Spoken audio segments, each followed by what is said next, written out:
Assalamualaikum. Di kesempatan kali ini saya akan membagikan cerita pengalaman pribadi membuka toko dari awal sampai sekarang.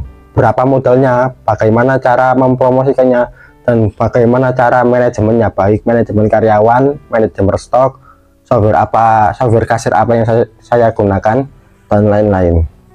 Oleh karena itu, simak videonya sampai habis biar nggak ketinggalan pengalaman-pengalaman yang saya alami untuk mengembangkan toko. Jadi awal mulanya itu di tahun 2018. Dulu itu saya hanya promosi di WhatsApp dan kebanyakan itu sistem PO. Jadi saya mempromosikan terlebih dahulu, ketika ada masuk saya baru kulaan atau melakukan pembelian ke supplier, seperti itu. Setelah itu modal terus diputar terus. Dulu itu saya spesifik hanya kulakan masker wajah, karena dulu kan viral, dulu itu booming. Terus setelah masker itu 3D, collagen drink, terus parfum, dan sekarang sudah ready hampir semua jenis skincare dan semua merek. Untuk toko offline-nya sendiri itu berdiri di tahun 2001, jadi selang 3 tahun setelah memakai sistem PO tadi. Untuk toko offline sendiri ini modal yang saya keluarkan ini sekitar 150 jutaan. Untuk stoknya sendiri sekitar 120 juta stok. Dan untuk renovasi toko, meja kasir, dan rak-rak dan lain-lain itu sekitar 30 jutaan.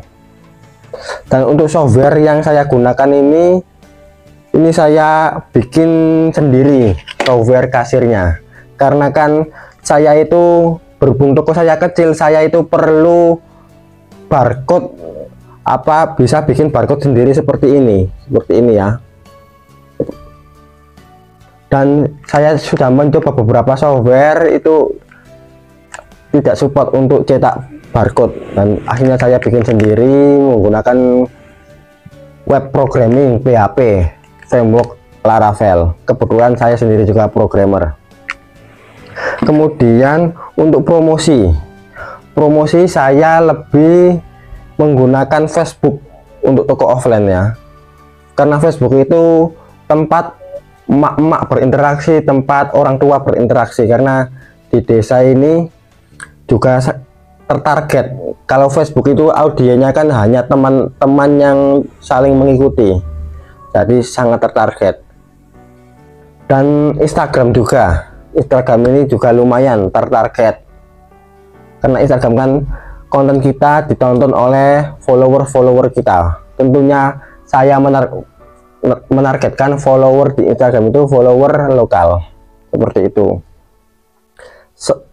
Itu saya buka toko itu sekitar bulan Februari 2021.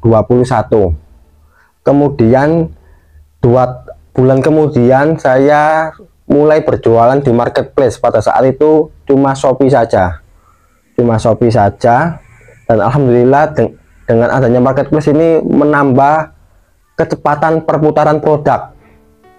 Jadi saya tidak hanya mengandalkan dari penjualan offline, tapi juga mengandalkan dari marketplace untuk memutar produk saya supaya semakin cepat. Kemudian 1 tahun berikutnya, sekitar akhir tahun 2021 atau 2022 awal itu mulai ada TikTok Shop. Nah, ini mulai ada live. Ini saya mencoba live, dan ini hasilnya 2-3 kali lipat daripada Shopee.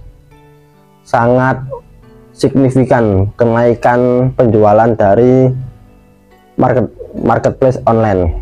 Namun terjadi kekurangan dari sisi TikTok Shop ini, karena TikTok Shop ini untuk pencairan dananya itu cukup lama, yaitu seminggu setelah barang diterima.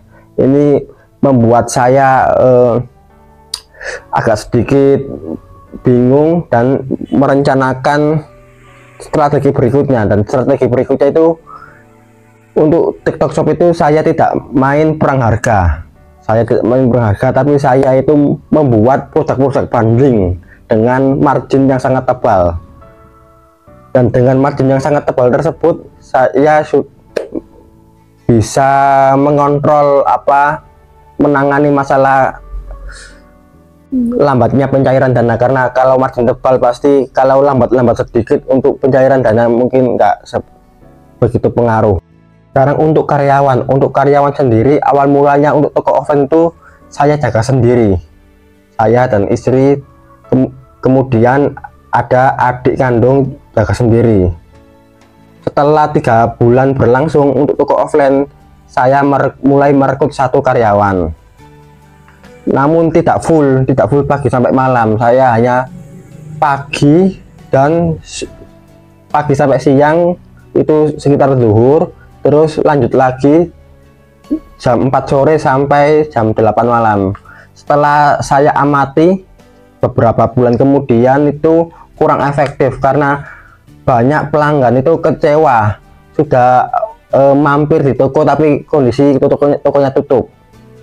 Akhirnya saya menambah karyawan, jadi dari pagi jam 7 itu tidak tutup, buka terus sampai malam. Nah itu omset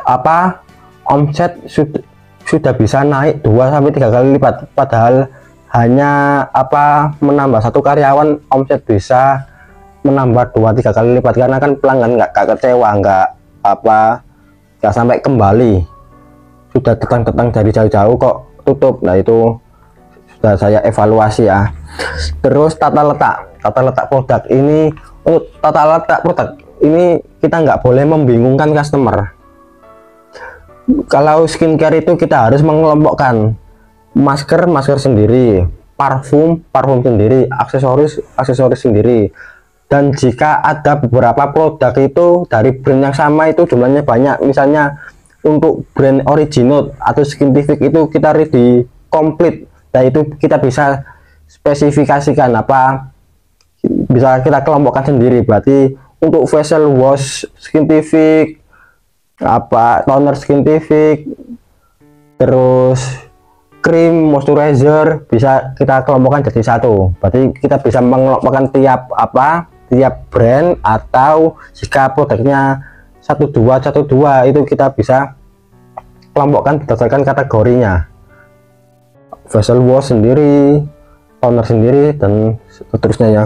Kemudian untuk menangani pencurian, ini semua toko ini pasti mengalami musibah ya, pencurian. Baik pencurian itu faktor internal atau eksternal. Faktor eksternal itu pencurian yang dilakukan oleh pembeli. Untuk menanganinya ini kita harus rajin-rajin stock of name ya, stock of name. Terus kita harus pasang CCTV. CCTV itu penting untuk supaya mudah melacak dan memberikan ketakutan kepada orang yang ingin berniat jahat.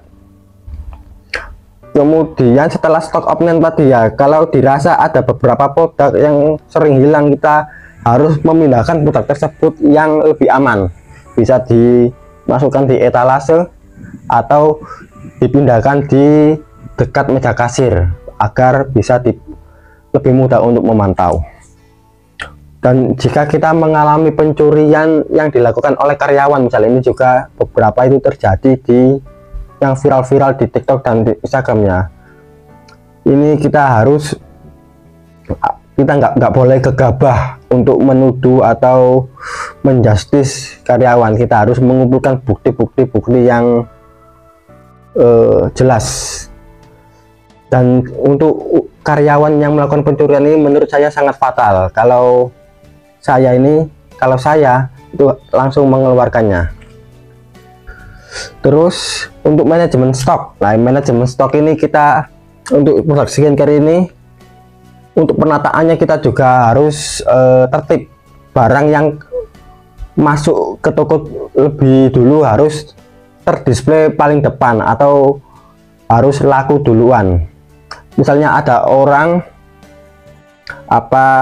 milih parfumnya, itu yang diambilkan pasti yang paling depan. Nah itu yang paling depan itu harus expirednya yang paling mendekati, seperti itu ya.